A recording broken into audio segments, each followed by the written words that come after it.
Hi, I'm Joe Saunders with Miniature Landscape Hobbies, and in this episode, we're going to talk all about textured palettes. Why you would want one, how to use one, and most importantly, how to build one pretty much for free.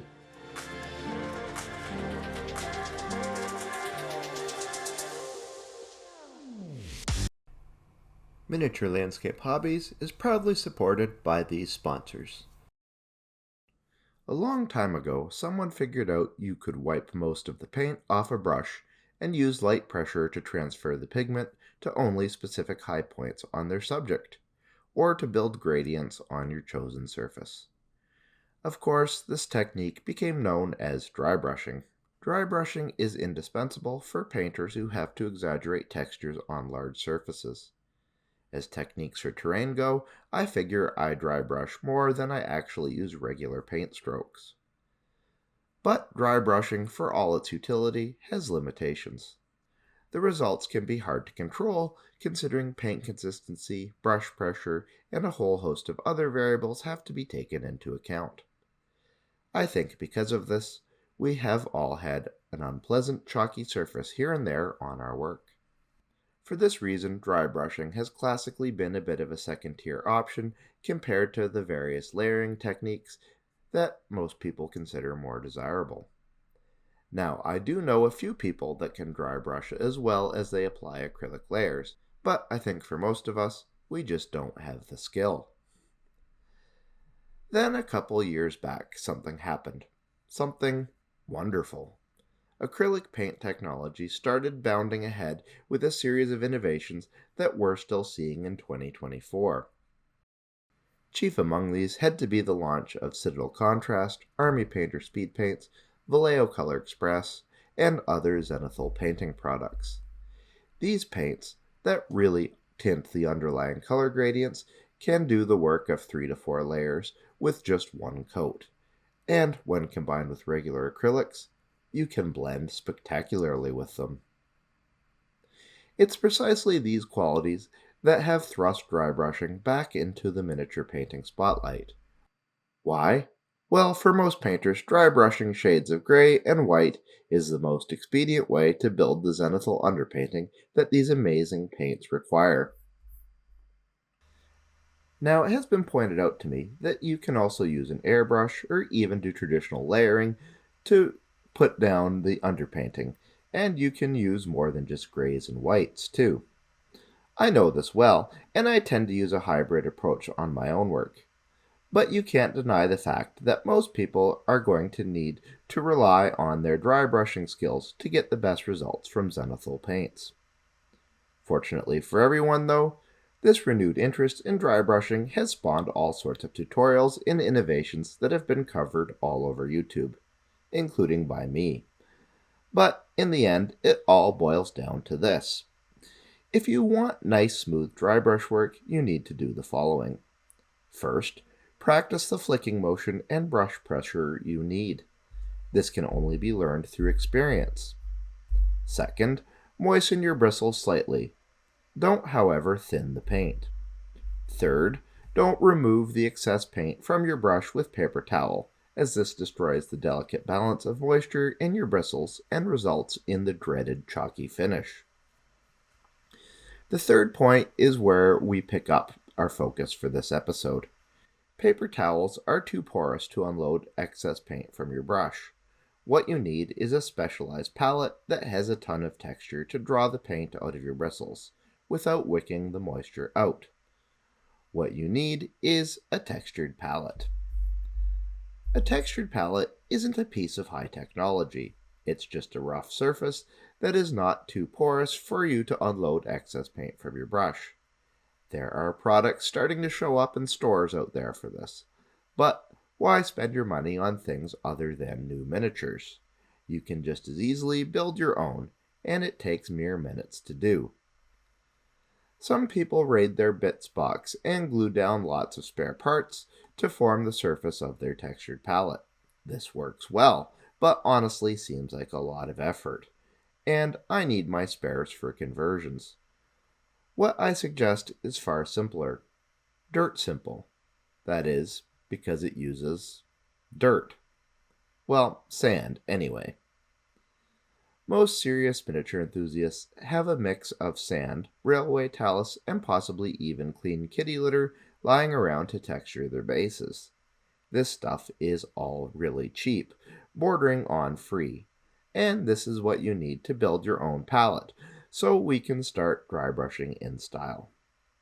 So let's look at the process to make this indispensable tool for practically nothing.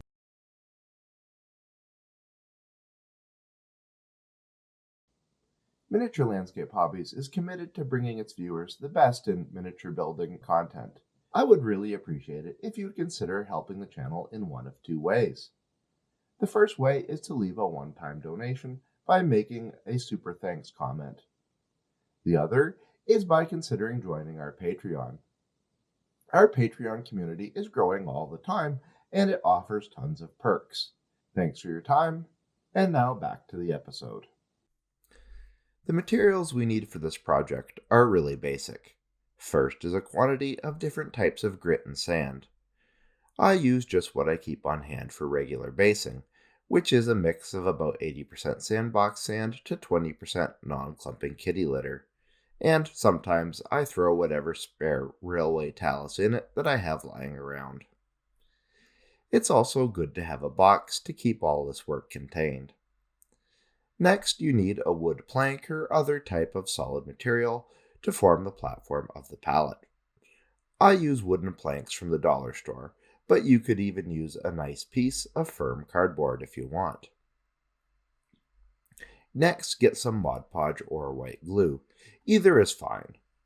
This bottle I have here has a watered-down mix of black paint and Mod Podge in it. Of course, you could make this on the fly, but I keep it pre-mixed. Regular rubbing alcohol is next. The concentration doesn't matter. A small cup for mixing is useful, as well as a pipette. You'll also need a brush. A large one is preferable, and it should be a cheaper ratty one because it probably won't survive the process. Finally, a bottle of primer or other acrylic paint in a dark color is useful, but not specifically essential. Start the process by putting your base in the box, and then brush it thickly with your Mod Podge or white glue. Now pour the grit mixture on top and shake off any excess material. Put this back in the box and use it to protect the work surface because it's about to get messy.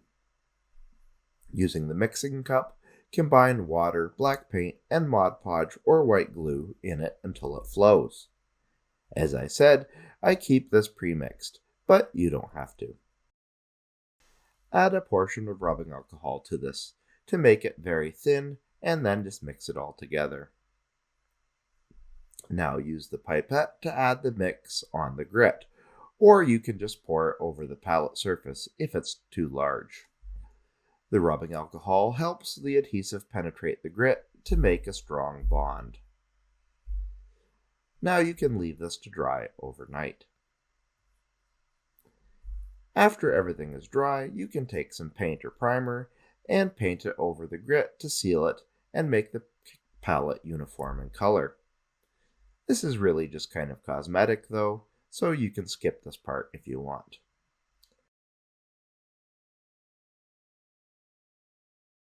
Now leave everything to dry for a good while.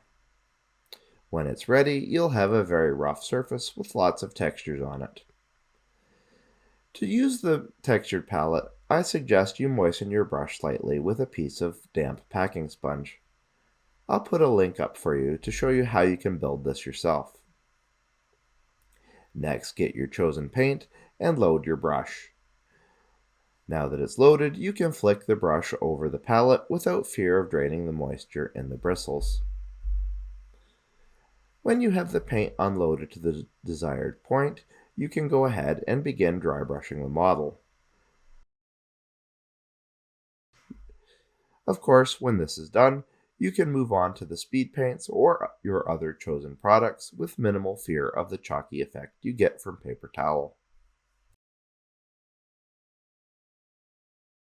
So there you have it, A dead simple and cheap way to build a textured palette to get perfect dry brushing results.